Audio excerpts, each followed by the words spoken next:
And I'll welcome everyone here. My name is Stephen Olson, and I'm a mentor with SCORE. That's for a little over 2 years now, and it's been a great experience. And I knew about SCORE in the past, but I have a better appreciation for it now. Let me tell you a little bit about it. It's the world's largest network of volunteer expert business mentors, and we are dedicated to helping small business get off the ground, grow, and achieve goals. And since 1964, we have provided education and mentorship to more than 11 million entrepreneurs. SCORE is a 501c3 nonprofit organization and a resource partner of the U.S. Small Business Administration. And thanks to this generous support from SBA, plus the selfless contributions of more than 10,000 volunteers nationwide, we offer our services at no cost. We have over 100 volunteers to help you here in Chester and Delaware County, and we provide this help through mentoring, webinars, courses on demand, a library of online resources, plus finally, we are doing live in-person events again. And for this webinar, we have some rules of engagement. On the next slide. Trying to advance this. There you go.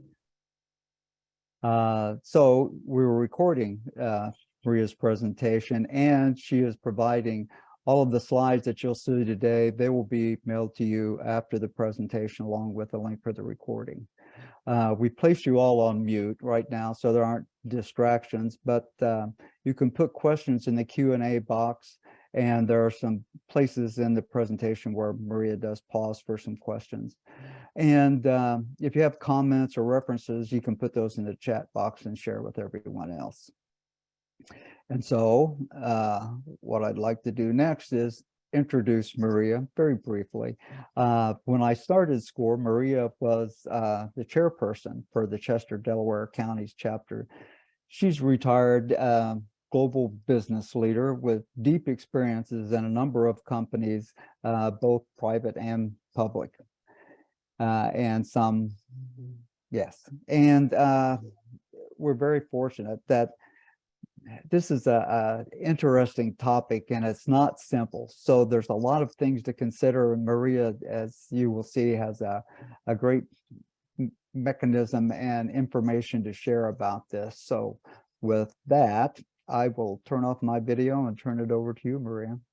Thank you very much. Welcome, everyone. Thanks for coming out to work together on this topic. I'm going to also turn off my video because it's important for you to see all the information and not to watch my moving head here. So I am Maria. Before I joined SCORE as a volunteer, I enjoyed a long career in consumer and industrial products and services.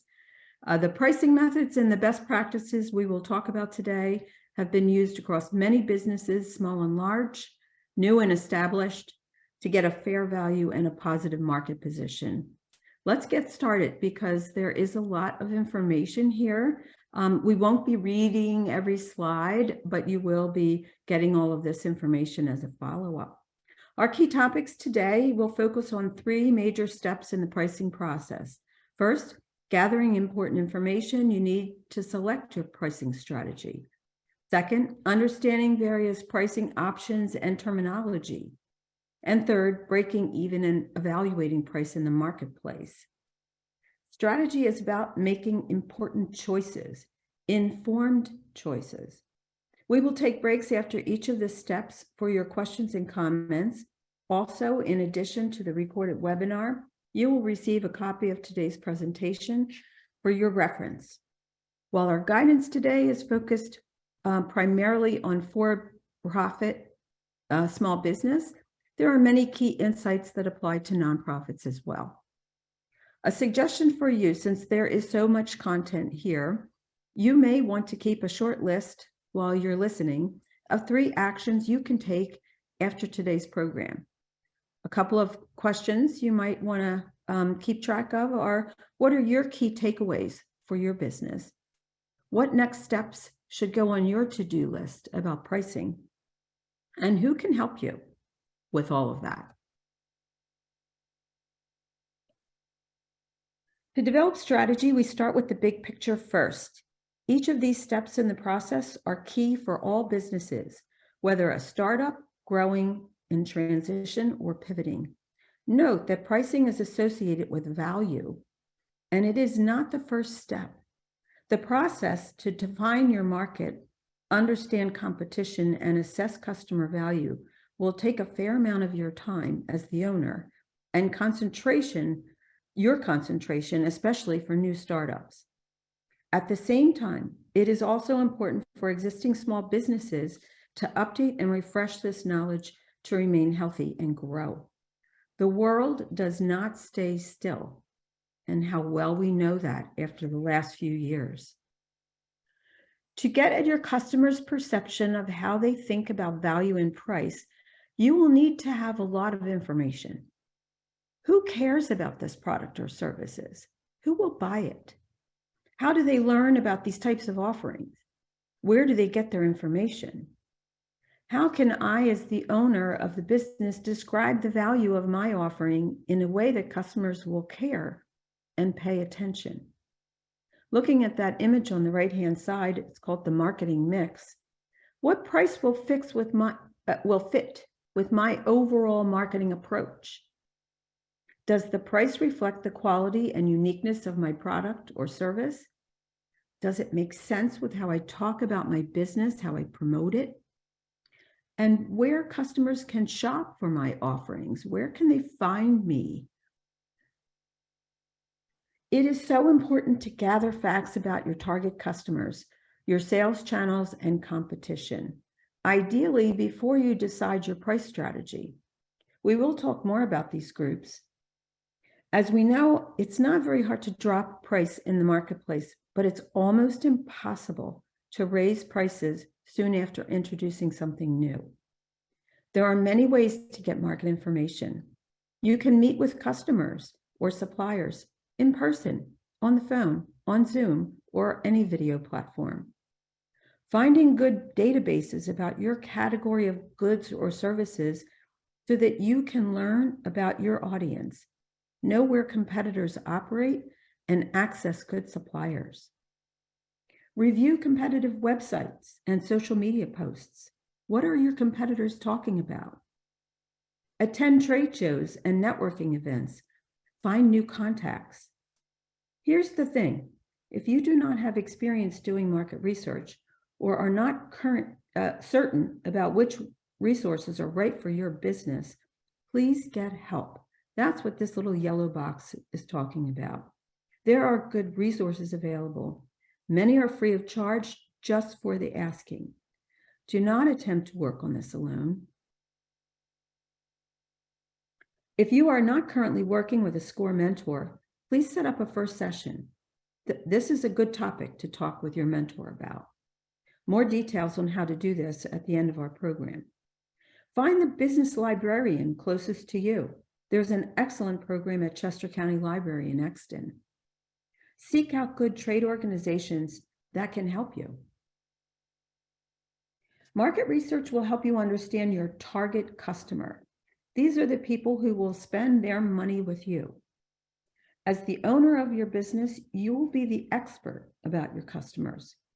You will need to learn about the segments, the profiles, their perceptions of your offering versus the competitive offerings. Don't assume anything. Our perceptions as owners, our opinions and points of view about our business are often not the same as our customers. We think about what we're doing all day long. They don't. One of the best ways to learn about customers' attitudes and purchase behavior is to talk to them directly, often, and ask questions. Here's a whole list of questions you might consider. You will want to know who they are, where, when, and why they buy your type of product or service. Will they switch brands to try yours? How many customers will be willing to try your offering? Learning in the market will help you identify the sales channels used in your industry. How do end users get access to your types of products or services today? An end user can be a business owner, a homeowner, a teacher, a scientist, a mom, whoever will benefit from using your product or service. If you sell component parts of a product or a software system for commercial use, you will likely be selling to a manufacturer or an integrator, a group that assembles products. If you make products that people buy in stores or online, you may sell directly to retailers in some regions. To get your products into more stores outside your area, you could also sell to distributors if they have better access to retailers around the country. The bottom line is, learn which channels will get you affordable access to your target customers so that you can get more sales and make more money. Selling to more than one channel may be common in your type of business. You may find that there are different requirements to work with one group versus another. There are often specific packaging specs, minimum order requirements, shipping directions for those of you making products. For service offerings, contract terms, pricing tiers, and vendor qualifications may vary across the different sales channels. It will be important to understand the requirements, the cost of doing business, and the profit potential at each stage. Manufacturers, distributors, and retailers, they all need to cover their own costs and will make a profit on their contribution to your sales and your orders. Gathering market data will help you to do many things, to compare the quality levels of your offering versus competition, to know what prices customers are paying now, understand advantages and disadvantages of your competitors, and hopefully learning in the market will help you to learn ways your product or your service can offer an overall better value than what is already out there. There are lots of questions, lots of data sources. It takes time to study your business situation in the marketplace, and it will help you to develop your business idea, improve your current business plan, and shape your pricing strategy. I call that planning your work and working your plan. There is some caution here, though. When speaking directly with customers, current or potential customers, be careful how you ask your question regarding price. You want to avoid leading questions. If your business is new and your product is not well known, it's best to show a picture of the product or the service in use on a board or on an iPad screen, or even in person on a table. Show the packaging and the quantity if that applies, and provide a clear, simple statement explaining its benefits over the other alternatives. For example, does your offering, your product, save time, cost less money? Is it safer? Or does it solve a complex problem? On this slide, you see a series of questions you can ask, and you can adapt them for your own needs to understand your customer's interest in your product or service at a specific price and probe for more information. Please don't ask them this question: how much more would you pay for my product or service?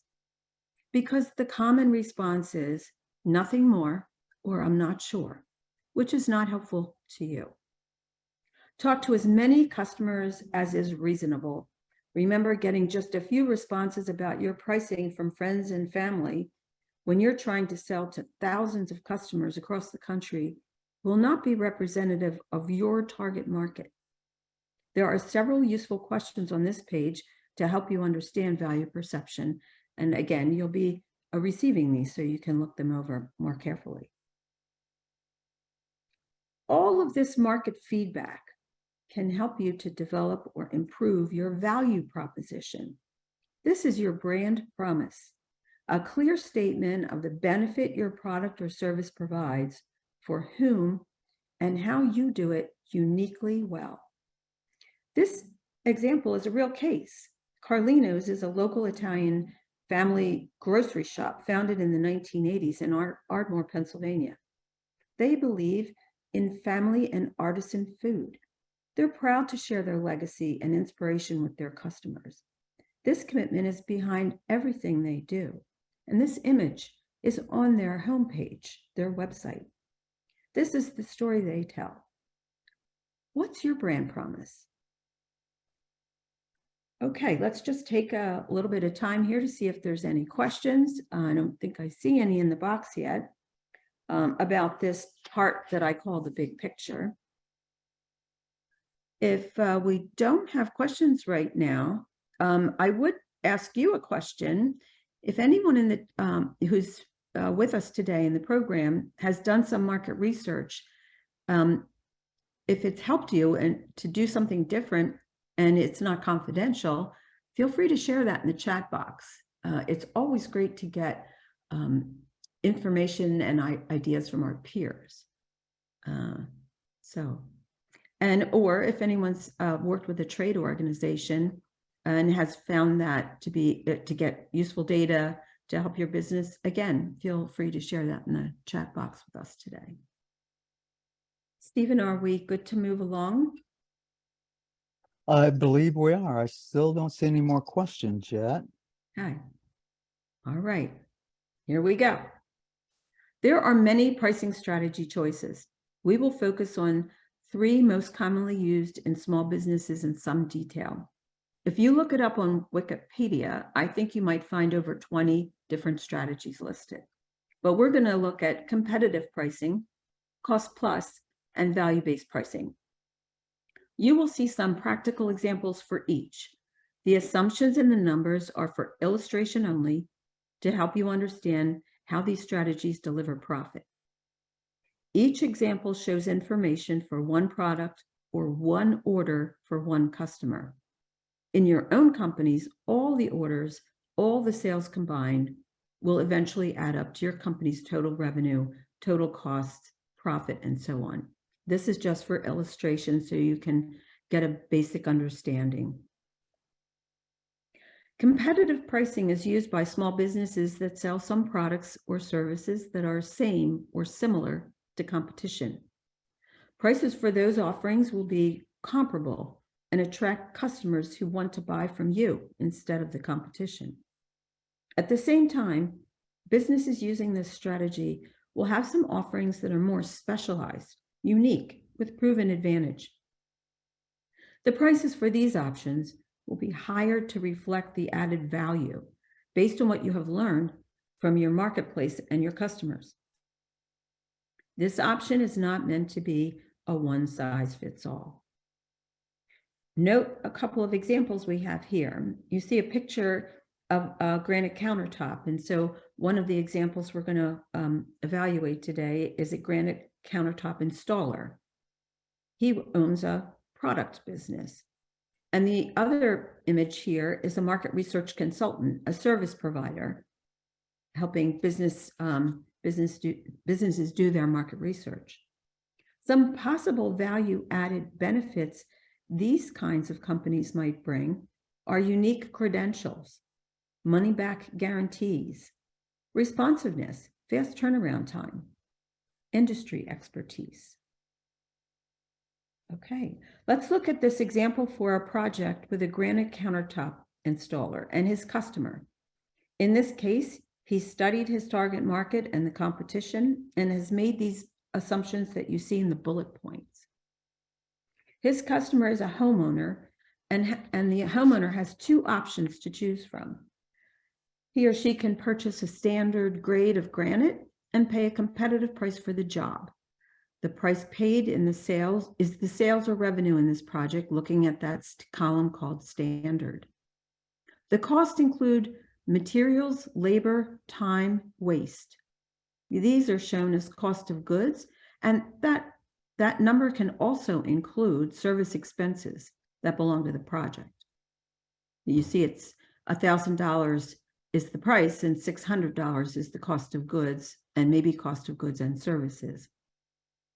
Or the homeowner can choose a premium product like a high-grade granite or even marble with an application that will not show any seams or cuts in the finished installation. This requires highly specialized skill, likely takes more time and creates more waste, not to mention higher cost of materials. For the same size countertop, the prices are very different for standard versus premium. That makes sense because see how much more expensive the costs are on this premium price job? The premium price should also reflect the customer's perception of the higher value of the overall job. The business owner's costs include all the materials, including the cuts or waste, the labor cost per hour, the project prep time, disposal of the old countertop materials, and anything else that happens on that job. These are called variable costs because they differ based on each customer order. This business owner calculates his prices to ensure that he can make a competitive gross margin, a profit, for each type of project. In this case, and a margin is a percentage, it's your profit percentage, is 40% for a standard job, but 60% for a premium job. Remember though, you have more expenses than just labor and materials. Gross profit must cover all your other expenses, including taxes.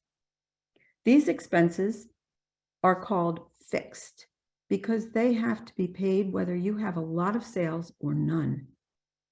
In this example, you see additional costs for the business like rent, utilities, cost of a vehicle, insurance, probably marketing if it's not on here. These have been estimated at the single order level to demonstrate the importance of covering the total costs, including taxes, with every sale in your company.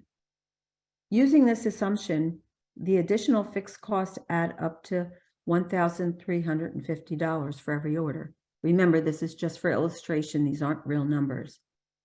That means the owner, the installer, or market research will have a final net profit of $450. This represents a 15% net profit margin. This is the money he or she, the owner, can put in the bank or invest in the business.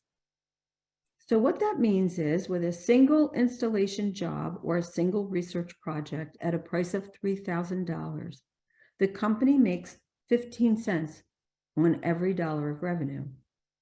These businesses will need a lot of orders or projects each year to cover all the costs and make money.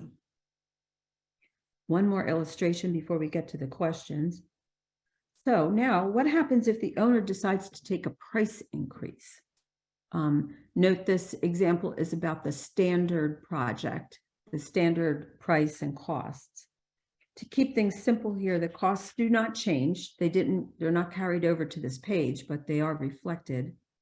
You will see that with just a 5% increase, the business can gain $50 profit or an extra 13% for every sale.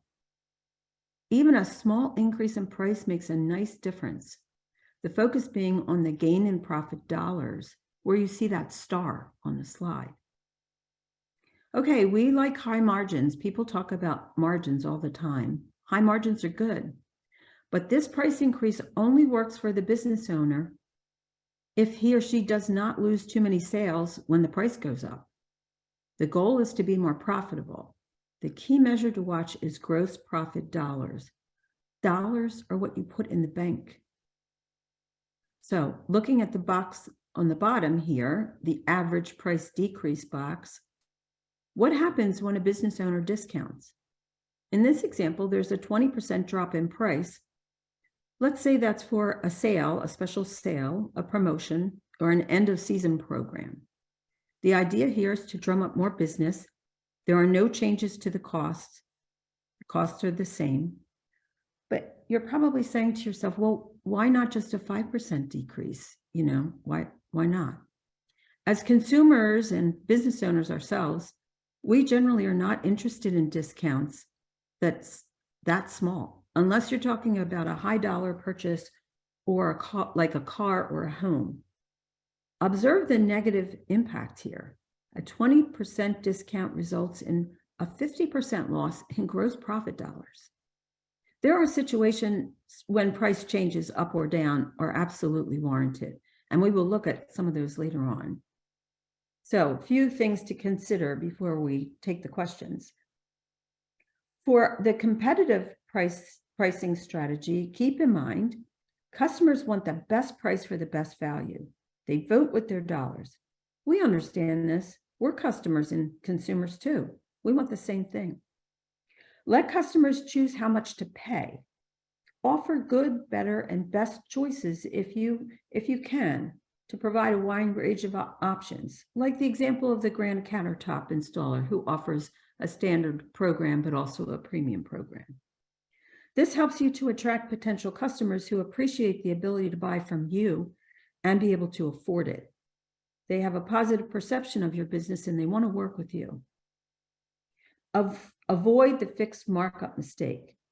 Be careful to set prices based on the value you are delivering and what the customer is willing to pay. I can pause now for some questions. Stephen, if we should take them for any clarification. Yes, we've had a couple here from Wayne and Chad. Wayne is asking, if I'm launching a new product with no direct competitive product, that doesn't solve a problem or save time, but provides more of an enjoyment, what questions would you ask? Okay, I think the first challenge is that there's always some competitive alternative people are using to solve their problem today. You may absolutely have something that's very unique and specialized in maybe the way that the product or the service works. But what you really want to learn from them first is, how are they solving that problem that you're working on solving? How are they dealing with that today? And then think about the questions you need to ask based on where they're spending their money to sort that problem out. Good. I hope that's helpful. Please, drop a note in the box if you need more information than that. Good, thank you. Then Chad asked, I have some customers that have been with me for years and they pay tuition for educational services. I find it hard to raise the price. How have you communicated a price increase? And thank you for your presentation today. I mean, I remember how I used to do it in the good old days. I wouldn't recommend it that way. Some companies were famous for saying, oh, Merry Christmas, Happy New Year, and the price increase is blah. I would say, don't do that, right? What we did see happening, especially with a lot of our small businesses that SCORE mentors and that I had the chance to talk with, they were very transparent about why they were increasing price. So I'll use an example of a salon, for example. When everything got shut down with COVID and things could open back up for in-person services, salons had to invest in a lot of change in their operation. They had to put up these very carefully monitored, like, plastic screens between each station. They had to sanitize in a whole different way. They had to be careful not to use any of the same products or the same, instruments on one client versus another. So their costs went up dramatically, not to mention that finding more help and qualified help was quite challenging and was costing more as well. They just communicated that. They helped people to understand why they were raising price based on the costs that were being raised. And we'll look at a list later about all the different ways and reasons costs are causing you to have to raise prices. For people who might be in a service business or a different type of business, the cost of gas is significantly higher than it was 3 or 4 years ago. And in the case of tuition, I can imagine your teachers have gotten salary increases, and some of them are probably substantial. Your cost to operate with the whole, safety as well as sanitation issues, I imagine is different. So others are doing it. Don't be afraid to look at how others have addressed it on their website or in other public venues. So be honest with them. People appreciate your honesty, and they want to work with you. They want their children to have a good education. Thank you. I think you may, there's another question here, anonymous. In general, is there some guidance as to how one may raise prices per year? I don't know if you want to expand on that. I think you Yeah, just I think that's very dependent on your category of goods or the sector that you operate in. That, I mean, that definitely was an old adage years ago that that's just what happened. That doesn't seem to be that it works like that anymore. I think, you know, it will be very different for an electric company than it is for a retailer who's selling, you know, clothing. So I think you really have to study your market and your competition and your industry. That's also where trade organizations can be helpful to learn and network with others to see how that works. It's not a one size fits all. Again, it's not the same for everyone. Thank you. Chris also had a question. Are you able to provide data resource samples and services? Our mentors could help you to find references when you sit down with a SCORE mentor, because depending on what your question is, the references might be different. Some people might need legal references. Some people might need references for financial support on understanding their costs. So yeah, SCORE is in a position to help get you some references. We don't ever advocate one reference over another. Generally, we try to follow a rule of thumb of offering 3 good references to the client. Great. Okay, I think that's it for now. Great, good questions. Thank you. Okay. Okay, let's see. We're on cost plus pricing. This is another approach, and it's very common, maybe the most common people chat about. Cost plus pricing guarantees a steady profit margin with every single sale, covering direct labor, time, materials for a product or a service. The term commodity that you see here on this slide means same as competition. The quality, the service, the outcome of the offering is not better or worse than those that you can get with competition.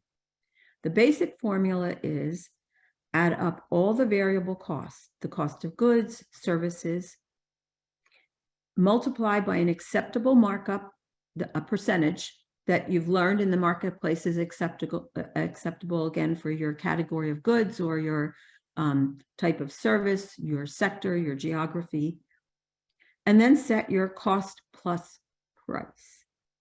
See the note at the bottom. For this to work, you have to be what we call a low cost provider. So I'll give you a very popular low cost provider example, Walmart. We don't know any small businesses that can compete with that, but that is what we mean by a low cost provider, someone that really has a complete control over the lowest possible cost. That said, this strategy, and this is me speaking, can be very dangerous, a dangerous place for small business owners. Larger companies with big volume and strong purchasing power can drive pricing down in these types of categories. So be aware of that. So let's understand what we mean by markup. Not to be confused with gross profit margin. So this is some of that terminology. Both are percentages, but they measure very different things. In this case, we're looking at 2 examples. A product manufacturer of t-shirts on the left who sells two t-shirts in a package, and a service provider, a school photographer who sells photography packages to the parents of the young children in the school. The simple math for cost plus pricing is the total sum of all the variable costs, called cost of goods here, but it could also be cost of services, including materials, labor, waste, multiplied by what they know to be the desired markup, a percentage that will deliver a specific gross profit margin. The business owner must confirm that that markup and that expected profit margin are acceptable in the category, industry, or geography where his or her business operates. So we're assuming they've done their homework here. Here you see the cost for the two examples. Both owners expect a 30% gross profit margin. To achieve this, the markups will be 43 to 45%, not 30%. A markup is calculated very differently. Once the math is done, the price is set so that it results in a 30% gross profit margin.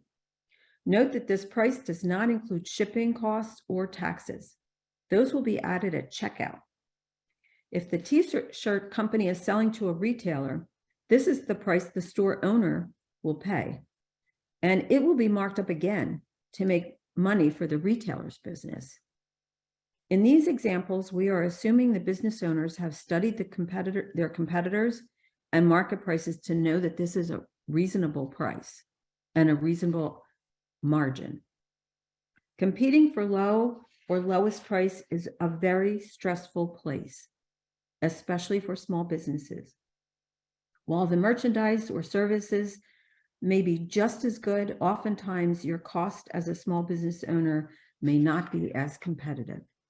Again, large companies can leverage their low-cost position and still make money using markups, squeezing out small players. I've even seen large companies take a loss on a particular category of goods or services specifically to keep somebody out. And they have the power to do that because of the margins and the prices they make in other parts of their business. In your research, be sure to get good references on this topic. Markups and pricing strategies will vary across different sales channels, different categories of products and services, and different industries. You see a variety of them just shown here on the page.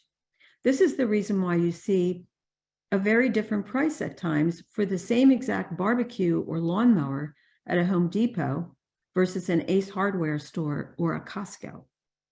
The margins for those different types of channels, sales channels, will absolutely affect the pricing. Okay, so keep in mind, generally, you'll see discounts in the marketplace are closer to 20 or 30%, especially for consumer products, or higher. If you work in services, you're going to want to study the practice that is common in your type of business or industry. American customers have been programmed to respond at these levels. Don't discount across the board. Hold steady on price to maintain current purchase levels. Use special pricing tactics for a reason. If you're discounting, for example, short shelf life, discontinuations, slow seasons. We will look at examples of reasons to increase price. Avoid a same as positioning. Be clear about your uniqueness and your value versus competitive alternatives. Even umbrellas cost more in the rain. It's about value perception. Okay, so we did, do we have any new questions, Stephen, before we move on? Oops, no, none have popped up yet. Okay, great. Then we'll keep moving. Now, the third pricing strategy, and the one I would hope many of you are using and can explore ways to use, is this one, value pricing, value-based pricing. It's used with products and services that have a unique differentiation. They generally have well-established branding. And that doesn't have to be national or global branding. Many local brands have wonderful branding. I'll give you an example. Wawa is a regional company. Often patent protected and extremely difficult to copy, especially products here. Here's a real case pictured at the bottom of the slide, a high quality architectural and design firm based in New England.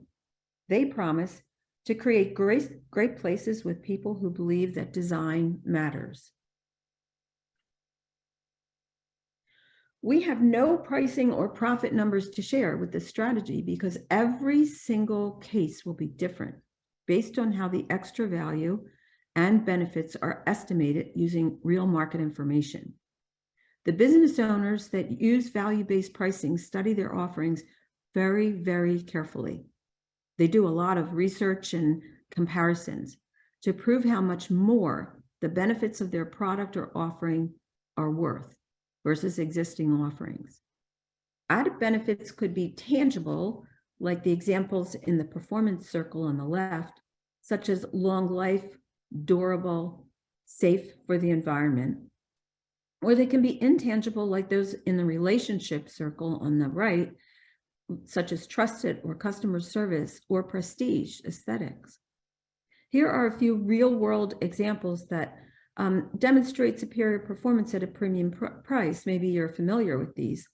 Lifetime guarantees on high-tech household fixtures, such as faucets or ceiling fans.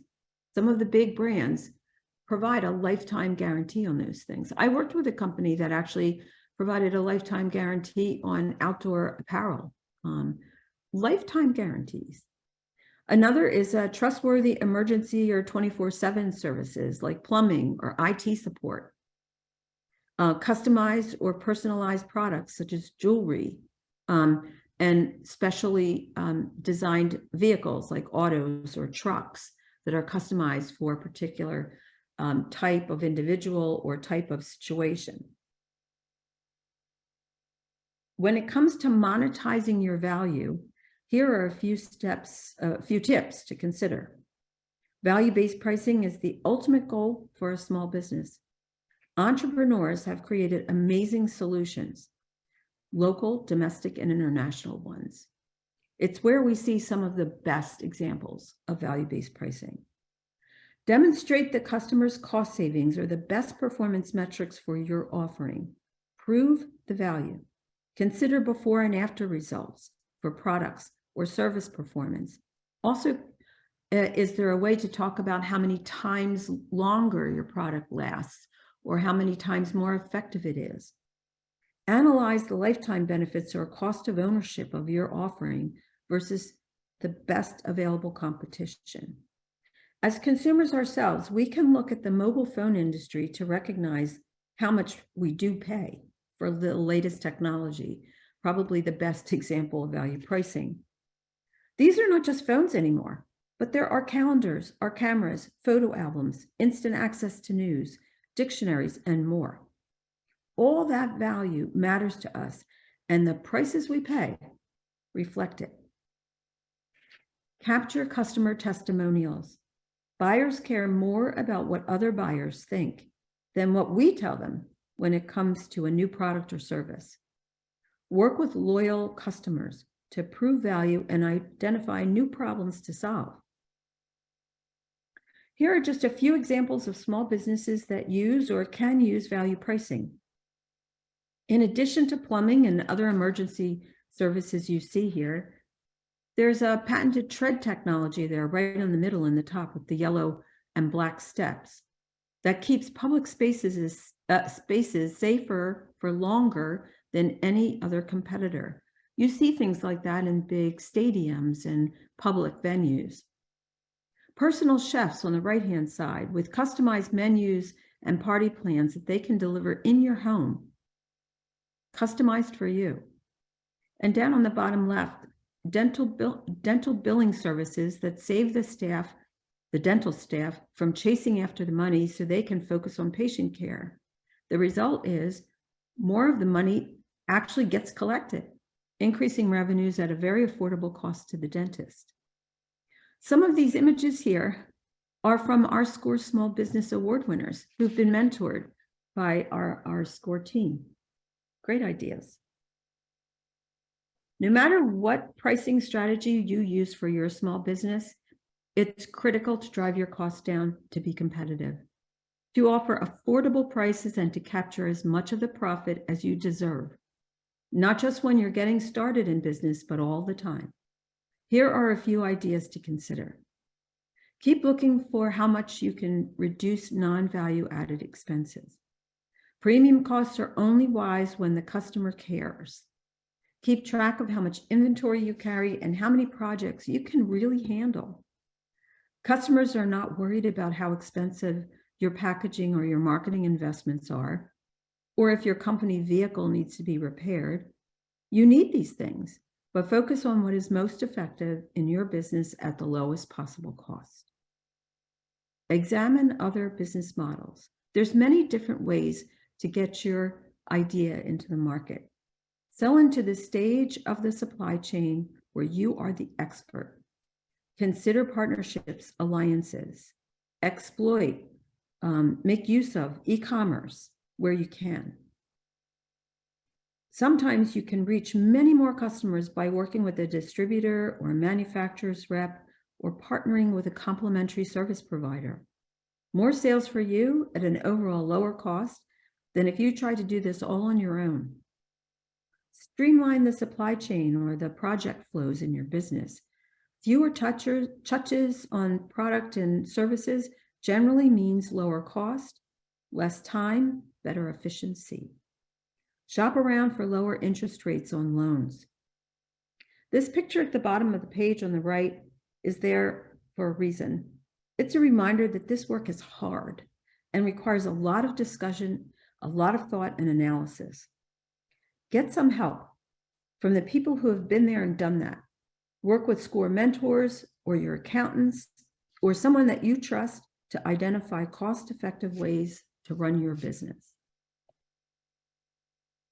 Okay, so here's that famous thing I was talking about in terms of some of your startup costs, and then we're also going to look at when to move pricing around. These next couple of slides about break even are here for your reference and those tough discussions. For those of you who are starting up a business, there can be many upfront investments. This is just a list of examples, but is not comprehensive. We didn't go into detail in today's program, but it doesn't make good sense to load all your upfront investments in your cost and affect your pricing in a negative way when you're just getting out of the gate. You're going to want to spread those costs over time, and you're going to need some help on how to do that. Every company will have its own list of what the startup costs are. You need to separate those and understand them and how you're going to capture them back based on your pricing strategy. Get some trusted guidance on the startup process to calculate your break-even position. The break-even position is when you actually stop losing money and get to zero, and then are in a position to start growing and making money in your business. This is not the kind of work most of us are familiar with, and it takes some careful study and decision-making. For example, as a part of your research, it will be important to understand what is a reasonable payout or payback period for your investments in your industry. 1 year, 2, 3, or more. Do you have the capacity to make enough products or complete enough projects to achieve your break-even goal in a time frame that works for you? If you don't, what are you going to do about that? Be sure you have what it takes to stick it out and have the funding that will keep you stable until the business is profitable. As we wrap up now, these next few slides are share some guidance on how you can stay current about your business performance in a competitive market. Here's a short list of ideas on how to track your sales. A couple of examples on that list. Identify your loyal customers. These are your best ones, the ones who buy from you all of the time. And those customers that you might actually walk away from because they are slow pay or only buy on a discount, driving your profits down. Track your supply and demand and how many leads turn into sales. This information can signal smart price changes up or down. There are many ways to look at your information. It can be overwhelming. Work with your accountant or some of the folks on your team and determine what are the key metrics that you need to be watching on a regular basis. And the timing of looking at your metrics is absolutely up to you, and also up to the kind of category that you work on. I remember working on a business that was very seasonal, and Christmas time was in a very important time of year. we looked at our sales and our traffic and our costs on a daily basis through the holiday season. It was that important to how we would finish our year. So it just varies depending on the type of business you're operating.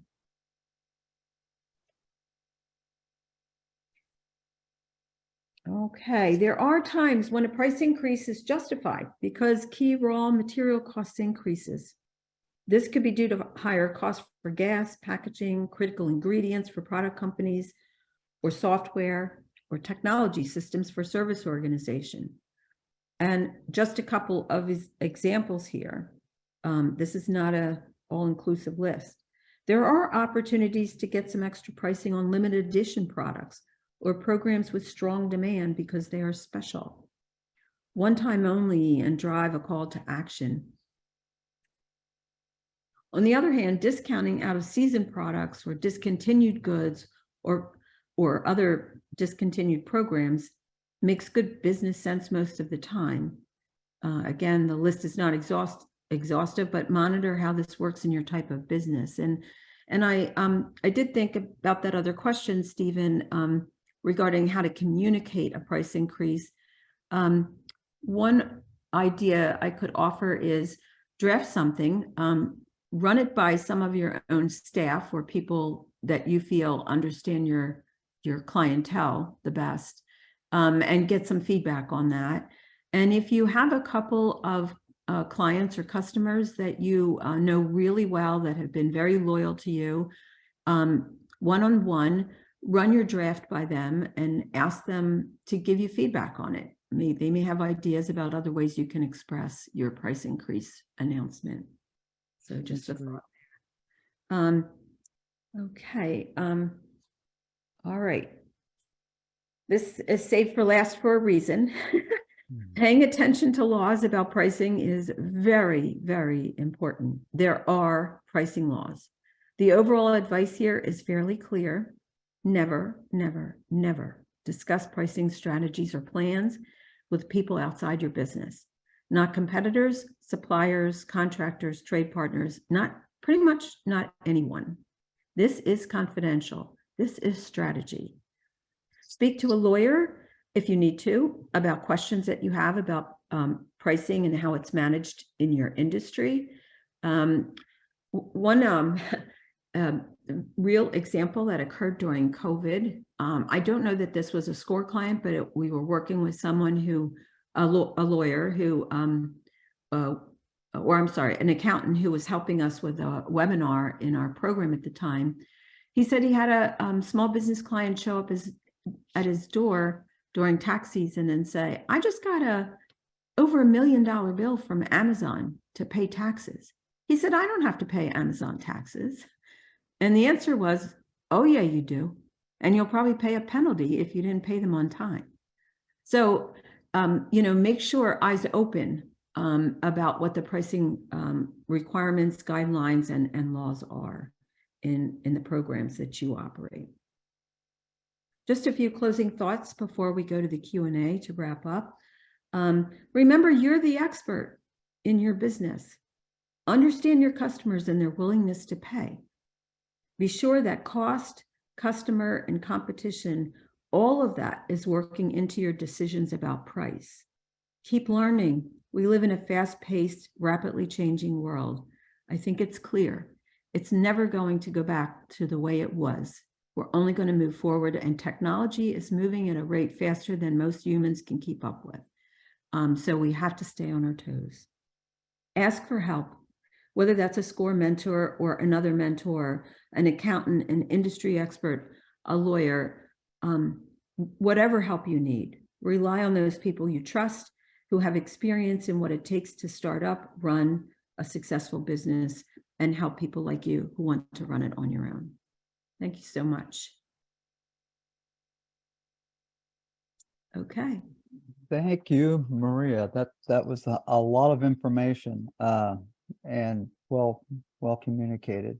We have a couple more questions, and one piece of information that people may be interested in is there's a webinar on April 17th titled Targeting Your Customers and Competition.